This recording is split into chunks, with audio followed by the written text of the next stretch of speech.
Hi everyone, I'm back again after a short break and I hope all of you are doing really great. So today we are going to be speaking a little bit about relationship goals and relationship killers. So that's relationship fast forward and in the reverse. Now, you very often hear about relationship goals. Maybe you've introduced them consciously into your relationship, or for that matter, unconsciously, or maybe you've just overlooked them. Sometimes we go to the movies, to the malls, to maybe some scenic places, and we see these older couples holding hands and leaning onto each other, or then just talking in a very respectful, confident, and mature manner to each other. And we look at them and wish that our relationship would be as loving, as mature, as comfortable, as confident as what we are seeing. But do we ever think about their journey? What the couple has really gone through or have probably overcome to get to that point? What were the contributions, the adjustments that were made over the years? Was their relationship based on goals? So I myself went through a breakup several years back, and at one stage I sat back, and that was much later on, and I reflected and queried myself and I asked myself, what did go wrong? What had I not been seeing? What could I have done differently? Did I have goals to keep that bond stronger? Look, at the end of the day, we all want a deep and meaningful bond with our partners, don't we? But all of that can happen when we are willing to put in that concerted effort and that hard work into the relationship. Goals are extremely important. Why? Because they help you raise that bar higher. And I had given very little thought to the fact that conscious effort or setting of goals or discussing non-negotiables early on in the relationship, or for that matter paying attention to intimacy, fun, or supporting the other person grow and develop was so important. I just kept going with the flow, and one fine day, the relationship hit rock bottom. It's very evident that not one size fits all. What a particular relationship requires to uplift it may not be the same that B relationship requires. Of course, there are several elements that contribute towards a healthy relationship. And it could be from loyalty and trust and honesty, clear and constant communication, respect, patience, acceptance. I could go on and on. But that's a topic for another day. But on the flip side, there are something called relationship killers. And let's today talk about some of the top relationship killers that are the cause of so many breakups and splits in relationships today. Now, in the 4 decades that have passed, studies have shown that divorce rates around the world have more than doubled, from 2.6 divorces for every 1,000 married people to 5.5. Studies have also shown that India has the lowest divorce rate in the world, which is less than 1%, which is great. But what is not told to us is that separation rates are 3 times higher.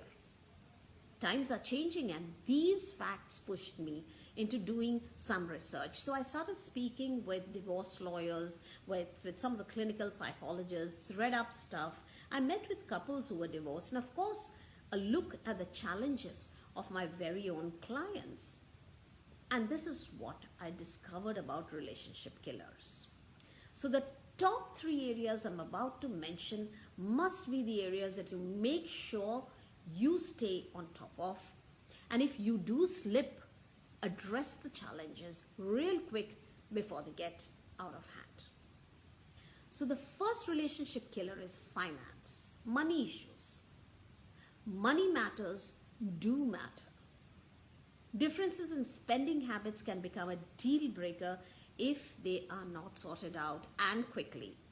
For instance, let's say that if one of the partners is a lavish spender and has piled up huge debts, or is piling up debts and is financially irresponsible, And let's say the other partner, on the other hand, is looking for stability and security in the relationship. May want to save up money to buy a car or a house or whatever. Security is important to this other partner. And if that is not happening because of the spendthrift nature of the other partner, then the relationship is heading for very serious trouble over time. So look, we say that money is just a tool. Yes, it's a tool, but it's a tool that holds a lot of power and security. Now, the second deal breaker is zero sexual intimacy. Can a complete breakdown in sexual intimacy kill a relationship? Yes. By far and large, in the long run, yes. Zero sexual intimacy in the marriage means loss of connection, which is what actually a marriage stands for. But this, more than anything else, is an indicator of much deeper problems in the relationship. Now, a client of mine approached me once complaining of complete lack of sexual intimacy in the relationship, which was frustrating, and it was a source of anxiety and depression for her, and she had been looking for an exit for some time. So I started digging a bit deeper into the issue, and what I discovered was several roadblocks that did not seem very evident and on the surface, so to say. So physical intimacy is what creates that special space in the relationship, that space to grow and develop. And if it's missing for whatever reason, and for an unending period of time, then it's time to either address it quickly or bail out. Now, the third killer is incompatibility, which is lack of effective communication. I could go on and on and on this deal breaker. In fact, this one is called the silent killer. Let me tell you something. Communication is not about using the perfect language or using fancy words. It's about connecting with words. It's about connecting with the language of your partner. Sam Keen, who's an American author and he's a philosopher and a professor, he came up with this great quote, and he said, "We come to love not by finding a perfect person, but by learning to see an imperson perfect perfectly."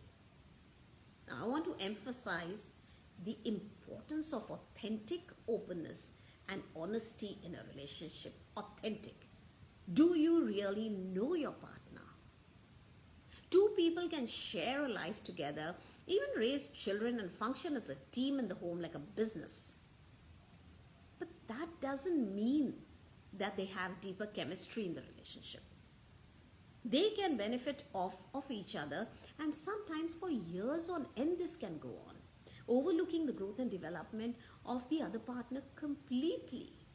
And I've seen cases like that. And over time, these relationships may go stale, they may burn out, they may explode, or one or both of the partners will either reveal their dissatisfaction, leave, exit, or have an affair, or sometimes even get into stagnation mode.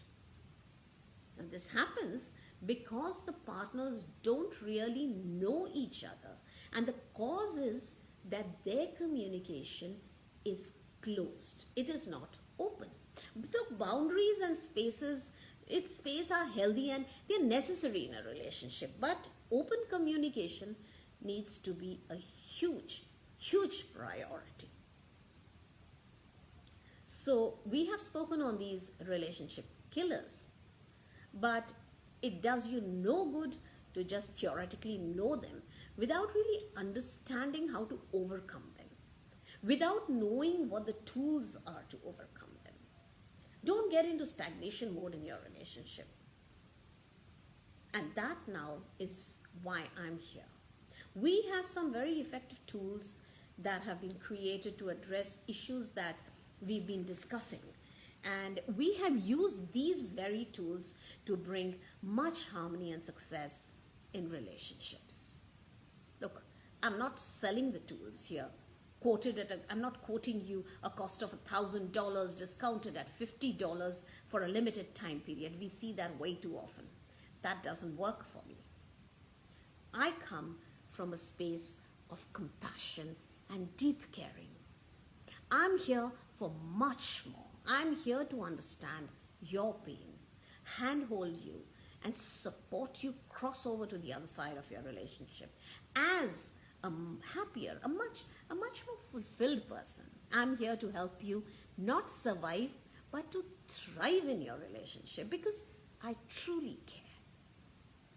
So click on the link below for a free 45 minutes chat with me on Way Forward, and I promise you something. I promise to leave you much calmer, much relaxed, and much more hopeful about your tomorrow.